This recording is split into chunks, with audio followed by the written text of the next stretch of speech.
Hello everyone. Today we are going to discuss Porphyria's Lover by Robert Browning. So let's start the discussion. So first let's discuss a little bit about the poet. So Robert Browning was a representative poet and playwright of the Victorian era. Browning was famous for the use of dramatic monologue and psychological portrait of the characters or the narrator in a poem. His famous works are The Ring and the Book, Men and Women, and Pauline. Features of his poems are irony, characterization, social commentary, and dark humor. So, let's first discuss the summary of the poem. So, Porphyria's Lover is a dramatic monologue by Robert Browning that was published in 1836. So, like many of the poems by Robert Browning, Porphyria's Lover is also a dramatic monologue in which a character is speaking to himself or herself. The poem is narrated by an unnamed male speaker. The poem begins with Porphyria arriving at the narrator's cottage on a stormy night. In the poem, the narrator feels insecure about the power dynamics of their relationship. To keep his lover with himself forever, the narrator murders his lover by strangling her with her hair. So he's jealous that someday she might leave him, so he murders her by strangling her with her own hair. So he keeps lying beside her all night after murdering her. That is very strange and disturbing. In the end, he justifies his action of killing Porphyria as God did not punish him. So he thinks that since God didn't punish me, so I did the right thing by killing her. The poem offers a psychological study of the narrator as he has lost touch with reality. Of course, he has lost touch with reality. That's why he does these disturbing things. So now let's have a line by line analysis of the poem.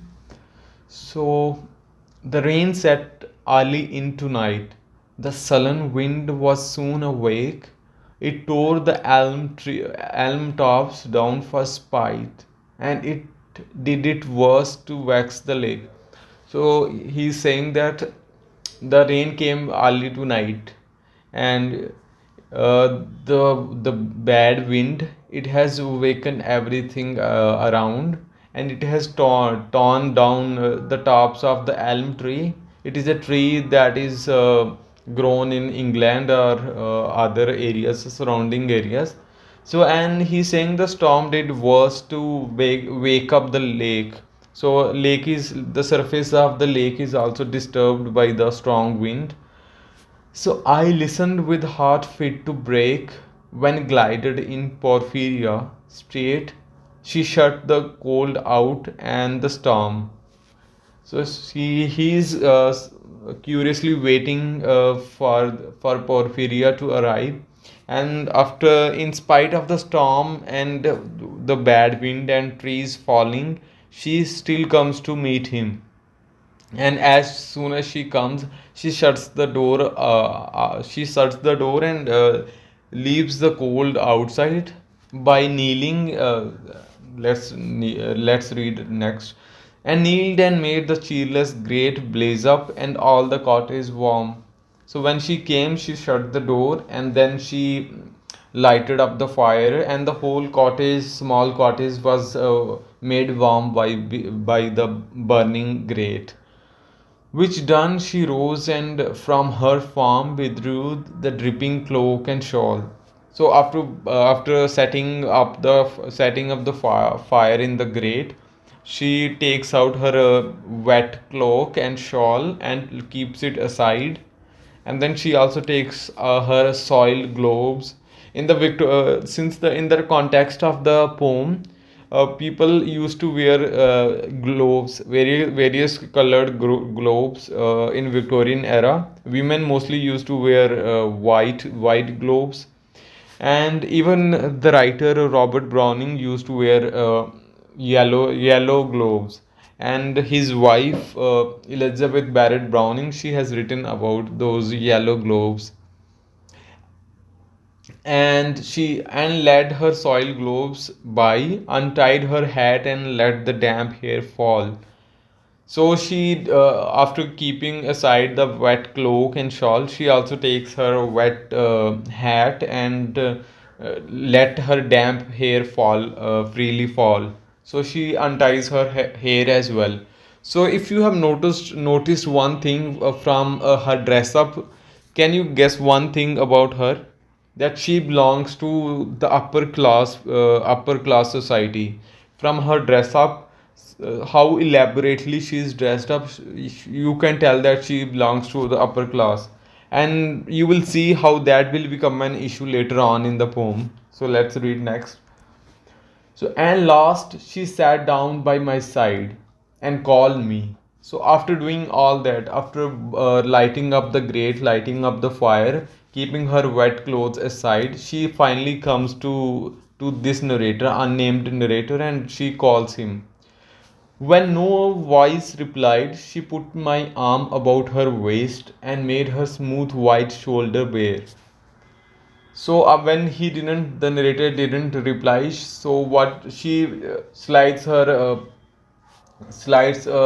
cloth from her shoulder and then makes her shoulder bare, and all her yellow hair displaced. Then she takes her hair from the shoulder and makes it bare for the narrator, and stooping made my cheek lie there, uh, and spread over all her yellow hair. So after keeping making her shoulder bare, she puts the narrator's cheek on her shoulder and then again puts her hair on the shoulder. So she covers his head with her hair, murmuring how she loved me. She too weak for all her heart's endeavor. So uh, after keeping his head on her shoulder, he says that she finally confessed her love to the narrator. She said she loved the narrator, too weak for all her heart's endeavor to set its struggling passion free from pride and vainer ties dissever, and give herself to me forever. So now we are coming to the meat of the matter here. So the important context that will help you understand the poem. So you see that you have to close read these lines. So she wants to express her love to the narrator unhindered. She wants to freely express her love to the narrator, but there are certain ties that are holding her from doing that. That's why the narrator says, too weak for all her heart's endeavor to set its struggling passion free from pride and vainer ties dissever, and give herself. There is, since she comes from certain class, obviously there is some pride, and then also there are some social ties. Since the poet has used vainer ties dissever means to sever off, to cut off something. So there are certain ties she can't leave aside, which are holding her from giving herself to the narrator. So let's read next.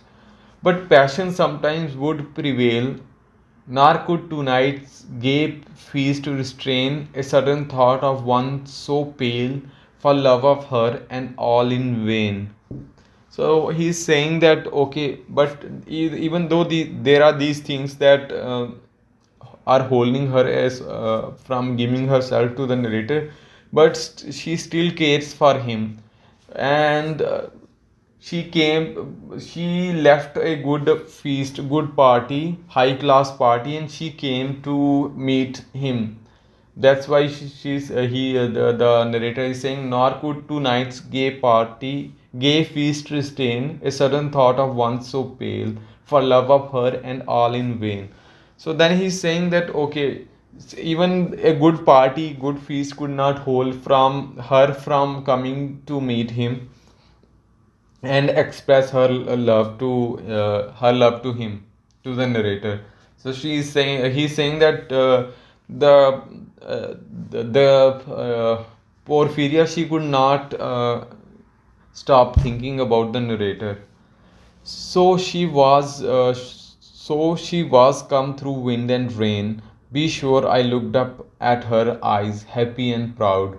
So now finally he looks up to the finally he looks up to Porphyria and looks her in the eyes, and he is happy and proud. So now he finally realizes that the girl loves him, that Porphyria loves him. He finally comes to realize that because she did so many things for her, sorry, for him. Be sure I looked up at her eyes, happy and proud. At last I knew Porphyria worshipped me. Surprise made my heart swell, and still it grew while I debated what to do. I mean, now we are coming to the sinister part. Now we are coming to the disturbing part of the poem. Now he realizes that she absolutely loves him. She worships him. So now he's thinking what to do about it. Okay, I get that she loves me, but what to do about it? And he starts to think, and where that's where it gets very ugly, very nasty. While I debated what to do, that moment she was mine fear. He's saying that in this moment, while she's hugging me, while she's in embrace with me, she is totally mine. No one can take her from me. But he still doubts her intentions that she will leave him.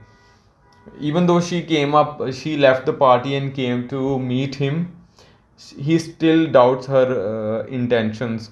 He still can't believe totally in her love for him. Perfectly pure and good, I found a thing to do, and all her hair in one long yellow string I wound 3 times her little throat around and strangled her. Let's read it again so that you can see what happens here. Perfectly pure and good, I found a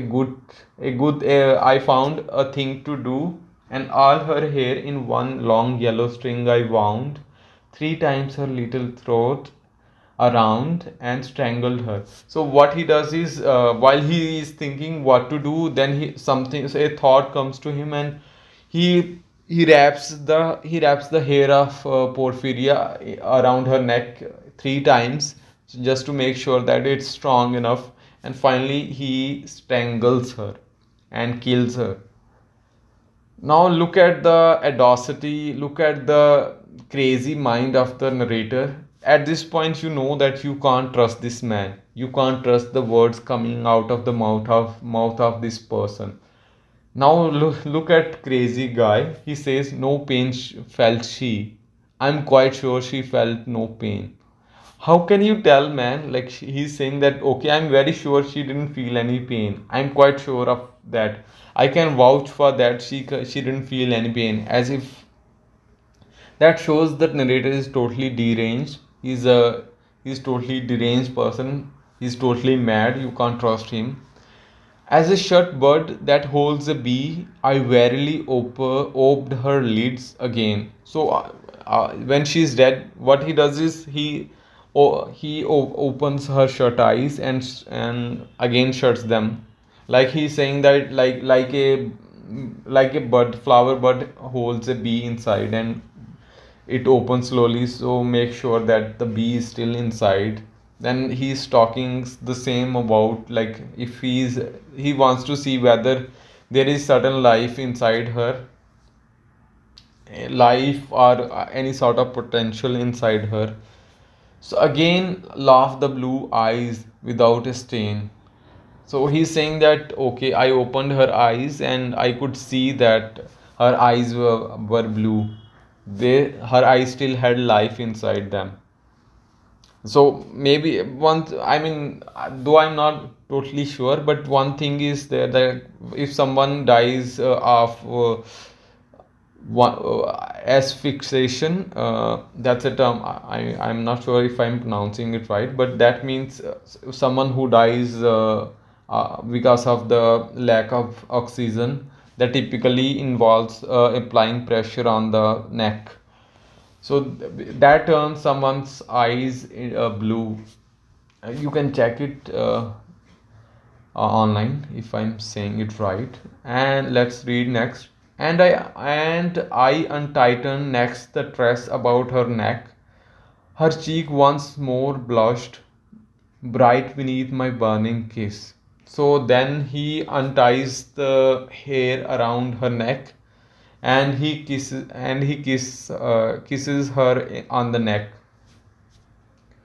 and she blushed. And look at this deranged person, this psycho. He's saying that when he kissed her, she blushed.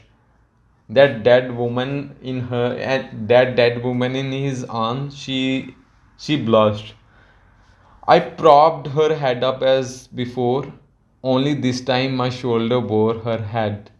So he's saying that I propped her head up as before. He's saying that I leaned her head again on my shoulder, but this time it was firm.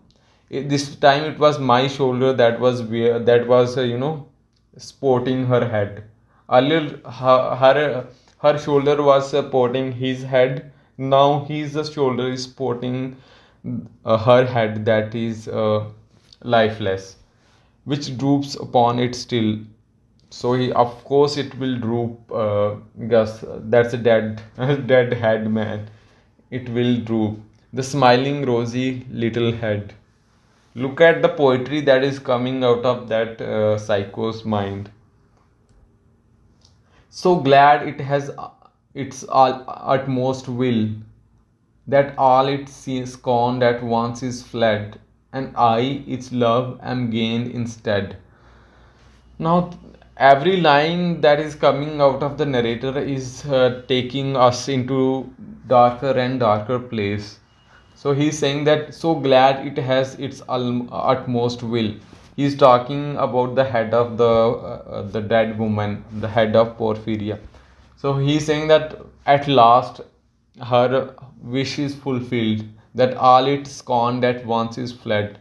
So this line that all its scorn that once is fled, now he's mentioning about the social ties, social constraints that were holding her. Now all of those social constraints are gone now.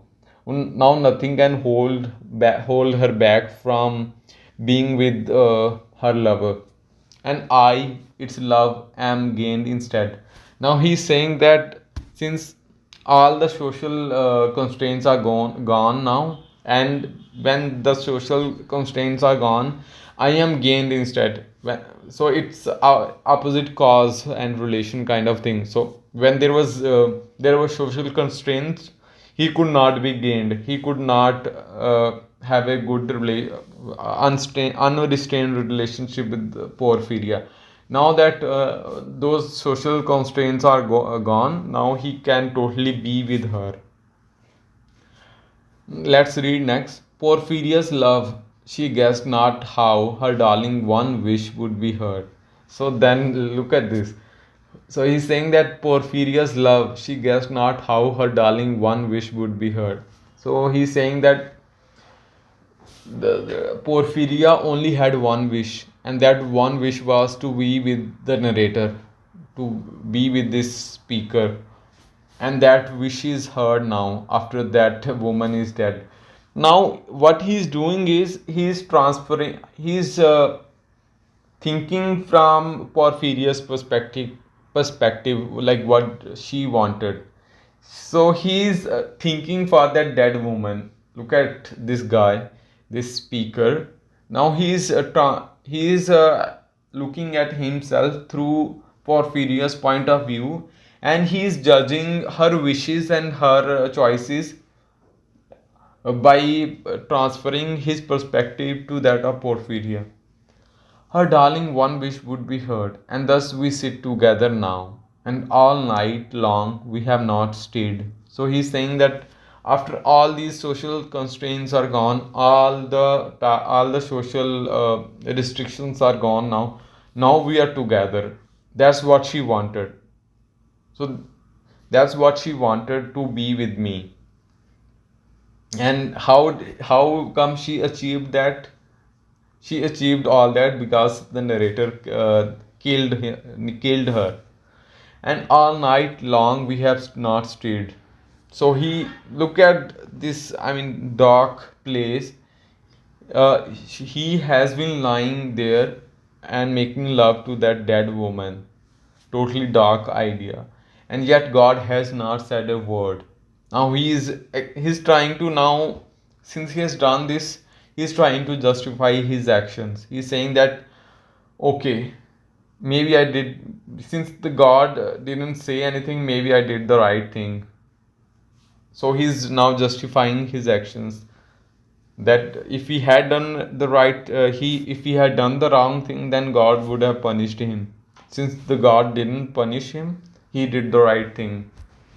And the thing he's mentioning is like, we will discuss that in the themes, but he's mentioning it has something to do with the social hierarchy, social classes, and how it was considered below someone to have a love affair with someone from a lower class, and the woman was from upper class.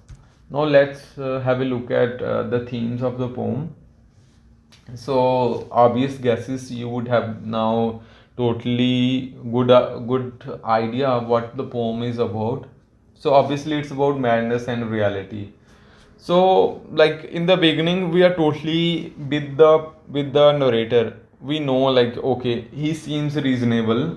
He seems like a normal guy who is waiting for his lover, but as soon as she comes we start to shift towards madness. So it is the the poem takes a turn towards madness halfway around, and that's why the one of the themes of the poem is madness and reality. So as the poem progresses, he starts losing connection with reality, and it starts to get dark and dark. So another theme of the poem is obsessive love and possession. So okay, at one point he says, one of the contradictory things is, at one point he says that, okay, I understand her love. I know she worships me. I know how much she loves me. But at the same time, he wants to possess her forever, and even if that meant killing her.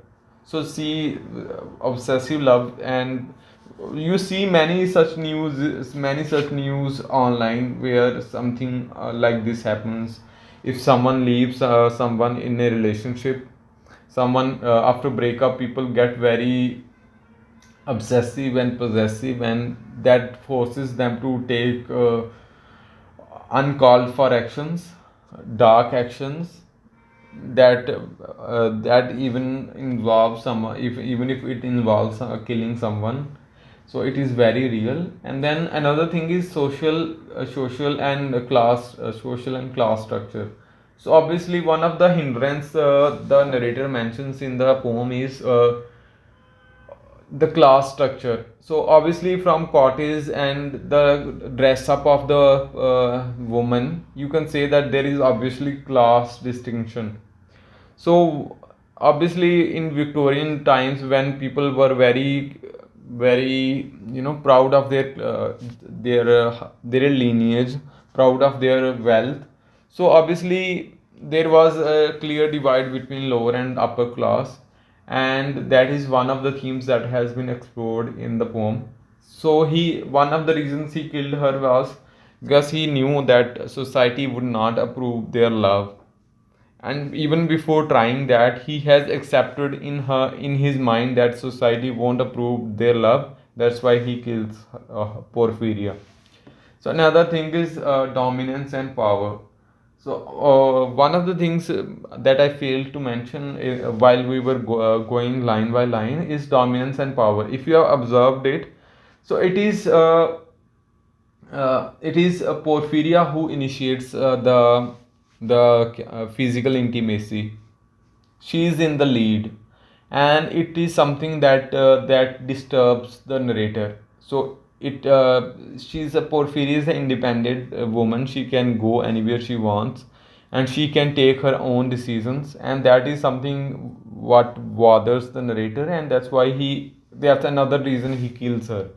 So he couldn't see that that kind of power that Porphyria held on him.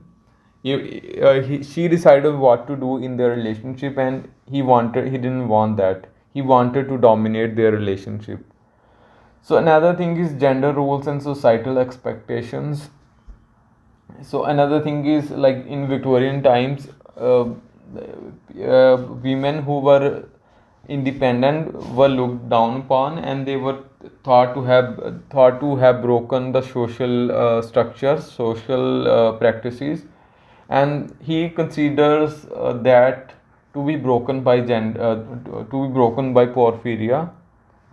She obviously she should be staying at home, and it is the narrator who, I'm saying it from narrator's logic. She should be staying at home, and it is the narrator who should be going to these parties and all. So obviously that is the one another theme that has been explored: gender roles, who should be doing what, and another what social society expects men and women to do. Now let's conclude this discussion. The poem has a dark and disturbing subject, no doubt about that. We have seen that. It explores the divided psyche of people in Victorian period. So, like we saw in the poem, obviously the narrator is suffering from this divided psyche condition, where the social the class divides in the physical world also takes place in the mental space of a person, where you can't decide to overcome those social divides that exist in the physical world. That is also there in the poem, and the poem also touches on the dynamics of a love relationship and the gender norms associated with it. So that is also true, like the narrator can't seem to make peace with how the woman, how Porphyria was so independent and how she could take the lead in a relationship, and that becomes one of the reasons why the narrator kills Porphyria. And it also serves as a cautionary tale for the dangers of jealousy in a relationship. So it is true that if you don't know, a cautionary tale is a story that warns us about something, the ill effects of something. So of course, this poem is a cautionary tale for the dangers of jealousy in a relationship. That shows that what jealousy can do to a person and to a relationship. So it was jealousy in the beginning that leads the narrator to kill Porphyria and think to justify his actions by killing her. So I think that was all. Thank you for staying till end in this rather long discussion. So please stay connected. Kindly like and subscribe and share.